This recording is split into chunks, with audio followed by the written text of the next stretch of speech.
Hai, kembali lagi di channel Fir Dokumentari. Mungkin banyak ya dari kita yang bingung membedakan antara tiga kata yang sering dianggap sama ini, namun menyimpan sejarah dan agenda yang sangat berbeda, yaitu Bani Israel, Yahudi, dan negara Israel.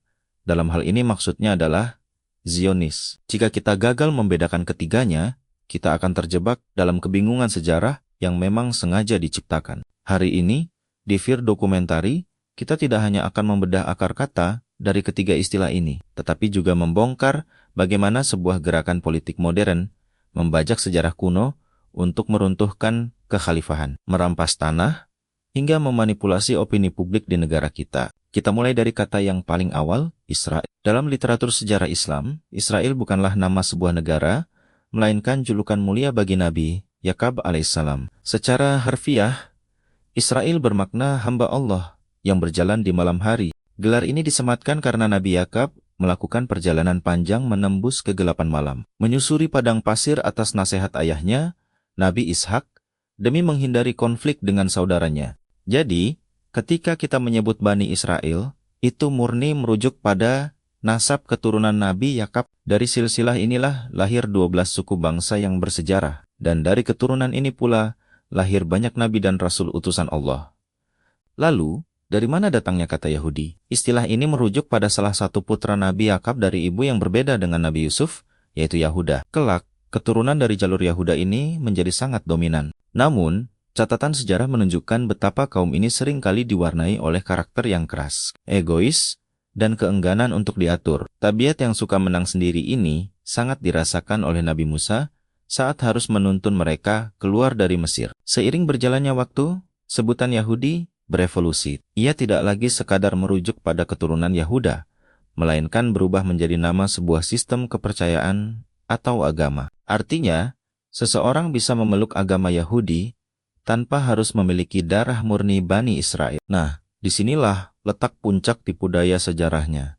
Negara Israel, entitas politik ini baru dideklarasikan pada tahun 1948 oleh gerakan politik Zionisme Internasional. Mereka dengan sengaja membajak nama suci Israel untuk menamai proyek geopolitik mereka demi mencari legitimasi teologisis dan simpati dunia. Namun, bagaimana mereka bisa mendapatkan tanah Palestina? Jawabannya ada pada konspirasi tingkat tinggi. Di awal abad ke-20, tanah Palestina berada di bawah perlindungan Khilafah Utsmani. Sultan Abdul Hamid II dengan tegas menolak tawaran emas dari tokoh Zionis, Theodor Herzl, untuk membeli tanah Palestina. Karena penolakan ini, Zionis melobi kuat kerajaan Inggris melalui deklarasi Balfour 1917.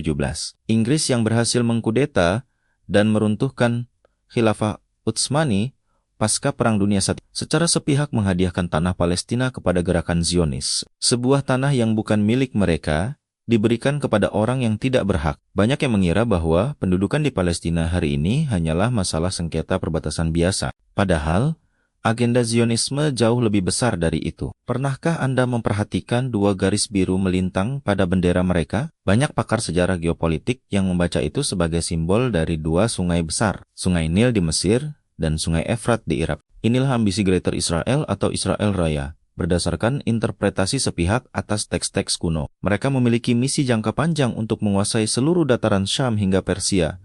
Palestina hanyalah titik awal. Selama misi ekspansi ini belum tercapai, tatanan perdamaian di kawasan Timur Tengah akan terus dirusak secara sistematis. Untuk melancarkan agenda penjajahan dan penindasan ini, mereka tidak hanya menggunakan senjata militer, tetapi juga senjata informasi. Di era modern, mereka memiliki sayap propaganda yang sangat kuat. Tujuannya satu, mewajarkan dan memaklumi setiap tindakan kekerasan mereka terhadap rakyat Palestina. Propaganda ini tidak hanya bermain di Eropa atau Amerika. Negara-negara berkembang dengan populasi muslim terbesar seperti Indonesia pun tidak luput dari target operasi. Mereka menebar agen-agen narasi melalui pendanaan tersembunyi, program beasiswa ke luar negeri, atau merekrut influencer lokal untuk mengadu domba masyarakat kita. Mereka mengemas isu ini seolah-olah hanya konflik agama biasa, menyalahkan korban, atau membenturkan sentimen nasionalisme dengan solidaritas kemanusiaan. Tujuannya agar kita sibuk bertengkar